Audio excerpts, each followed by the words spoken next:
¿Qué tal, chavos? Buen día, es un gusto estar de nuevamente con ustedes.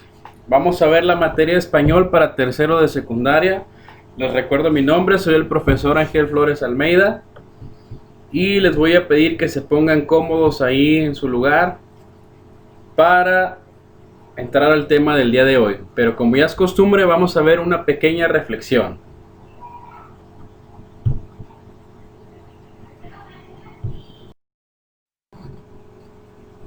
Bueno, dice así: sabiendo que la prueba de vuestra fe produce paciencia. Es algo muy corto, pero creo que también es algo muy profundo. La prueba de vuestra fe produce paciencia. ¿Dónde es realmente cuando se produce esta paciencia? Muchos pensamos, o bueno, creo que donde se produce esta paciencia es cuando a veces podemos pasar malos momentos, dificultades, problemas, a veces en medio de la tristeza, a veces en medio de dudas o temores.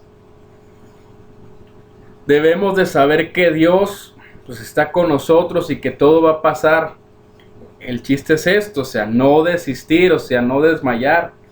Dios está haciendo que crezca la paciencia en nosotros, aún en estas situaciones, aún en estos problemas, aún en esos tiempos de contingencia. Esa paciencia está siendo formada en nuestras vidas.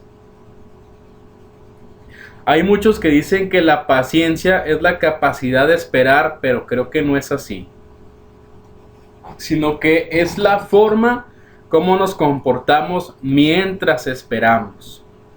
Mientras esperamos a que Dios cambie las cosas, mientras esperamos que suceda una situación diferente, mientras esperamos a ver lo que nosotros queremos, es la forma en cómo reaccionamos, es la forma en cómo nosotros nos comportamos en medio de una situación. Entonces la paciencia no es algo que se hace así de un día para otro, por decirlo así. O sea, no es algo mágico que aparece así, sino que es un fruto, o sea, que se va formando, tiene un proceso, tiene un desarrollo y tiene una perfección. Entonces en ese caminar estamos y Dios quiere que eso también crezca en nosotros, que sepamos esperar aún en estos tiempos, que tal vez nos podamos ver desesperados, no sé, desanimados, no sé la situación en la que estemos pasando, pero aún dentro de estas situaciones Dios sigue trabajando en nuestras vidas. Así es que no hay que desistir y pronto vamos a ver el fruto de esa paciencia en nuestras vidas. Entonces, para comenzar el tema del día de hoy, vamos a hacer una pequeña oración y darle gracias a Dios por un día más. Padre, en el nombre de Jesús, hoy nos acercamos a ti. Te damos gracias por esta pequeña enseñanza, por esta pequeña reflexión. Sigue trabajando nuestras vidas, sigue produciendo esa paciencia que se desarrolle en nuestras vidas, que ese proceso lo podamos aceptar, se pueda desarrollar y se pueda perfeccionar sobre cada uno, Señor, de nosotros, de los que recibimos esta materia. Danos tu gracia, danos tu entendimiento para aprender un día más. En el nombre de Jesús te lo pedimos y que esa paz esté sobre nuestras vidas. Gracias, Señor, por este día. Amén. Bueno, ahora sí vamos a ver lo que es el tema y se refiere a la caricatura política. Dice que es un retrato que exagera o distorsiona la apariencia física de una persona o varias. En ocasiones es un estrato de la sociedad reconocible para crear un parecido fácilmente identificable y generalmente humorístico.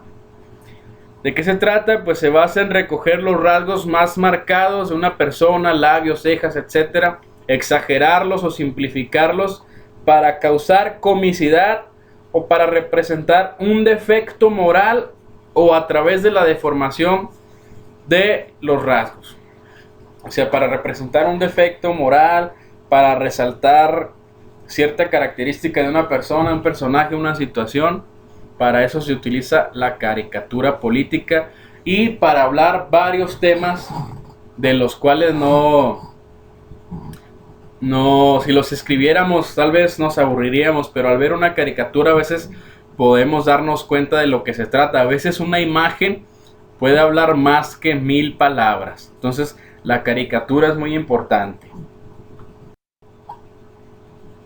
Bueno, ¿dónde nace la caricatura política? Nace en Francia, tras las ilustraciones de temas controvertidos y de personajes como Napoleón III, Luis Felipe, que ponían en tela de juicio su credibilidad ante la opinión pública. Dice que la caricatura política desde entonces es un sistema de lucha dirigido contra personajes de la vida pública con el ánimo de ridiculizarlos para resaltar sus errores. Dice, históricamente ha sido un instrumento de crítica mordaz, utilizando a veces con sutileza, muchas otras con agresividad poca temperada por el humor. O sea, ¿qué es lo que ya sabemos que nace en Francia? A través de personajes famosos, y normalmente, como su nombre lo dice, política trata obviamente más temas política, no necesariamente, también tiene temas sociales de importancia o de relevancia, pero normalmente, pues como su nombre lo dice, va a ser referente a temas políticos en campañas de presidentes, senadores, gobernadores, situaciones que dijeron que no se cumplieron. Entonces la caricatura es un medio muy importante para representar aquello que a veces no podemos decir, lo que quisiéramos decir todas las personas, y a través de una caricatura, pues los caricaturistas se animan a poder expresar esos temas controvertidos, de esos que nadie quiere hablar.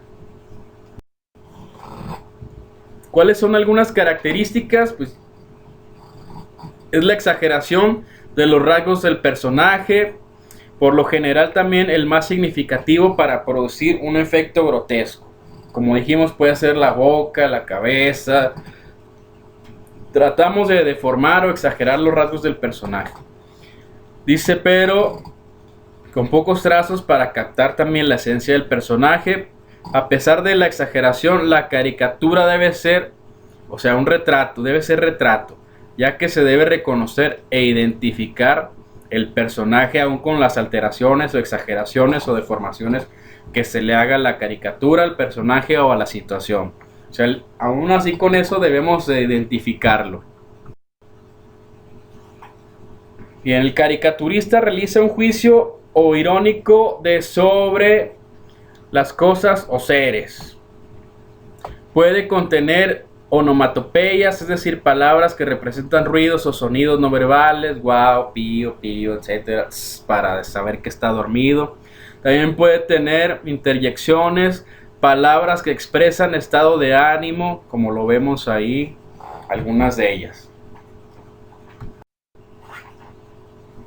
Bien, dice que el caricaturista utiliza diferentes recursos para expresar su postura frente a un hecho, y algunos de ellos son los siguientes. Esos elementos son lo absurdo, el contraste, la asociación, la sustitución, el chiste verbal, la exageración, la ironía, la analogía. Y vamos a ver a grandes rasgos algunos de ellos.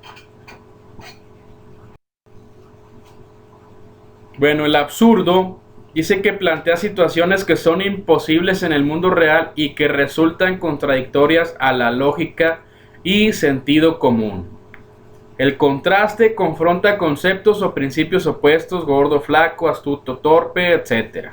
Se hablan de las dos cosas al mismo tiempo. Y puede ser escrita, no mucho texto, o con la imagen. La asociación, y se establece una relación entre conceptos o situaciones que normalmente no la tienen y que son más bien extrañas. Así se provoca una situación inusual o absurda.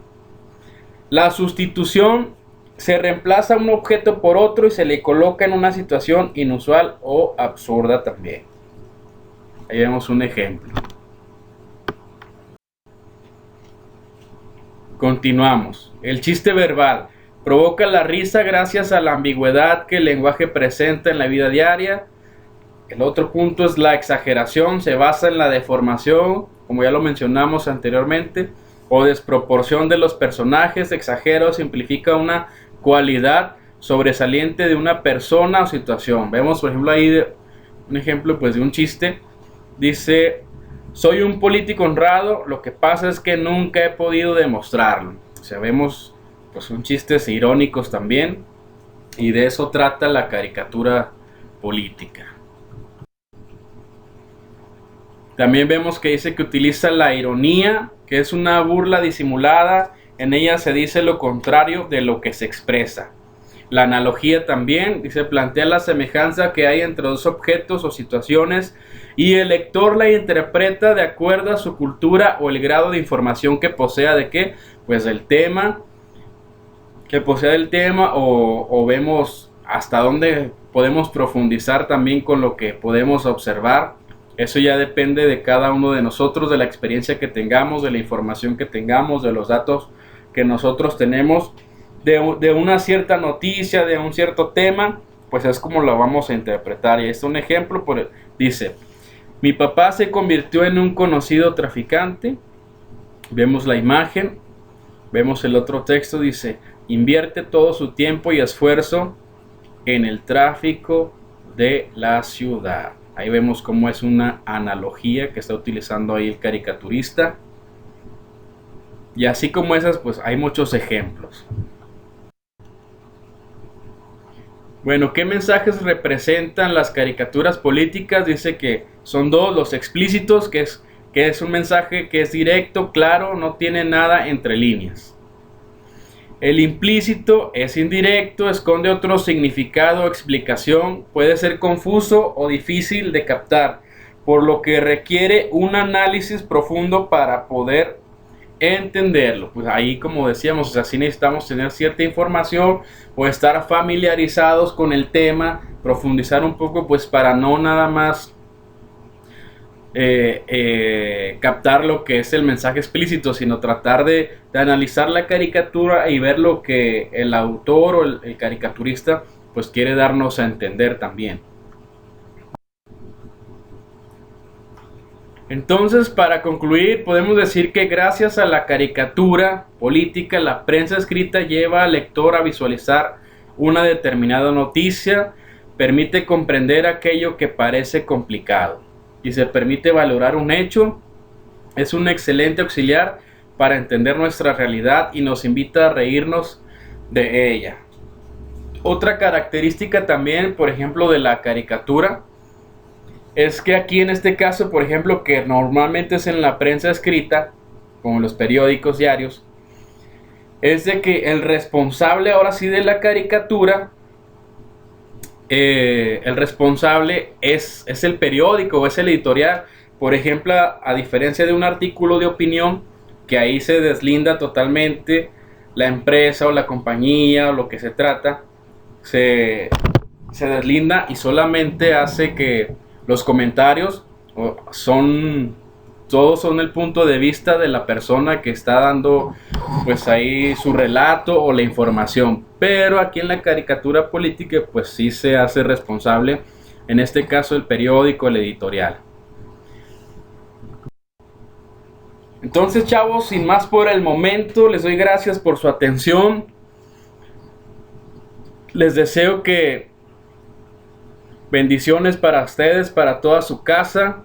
También les recuerdo que deben de estar subiendo sus trabajos a tiempo y forma en la plataforma para ser revisados, para ser evaluados. Y pues, chavos, sin más por el momento, nos vemos en un próximo video.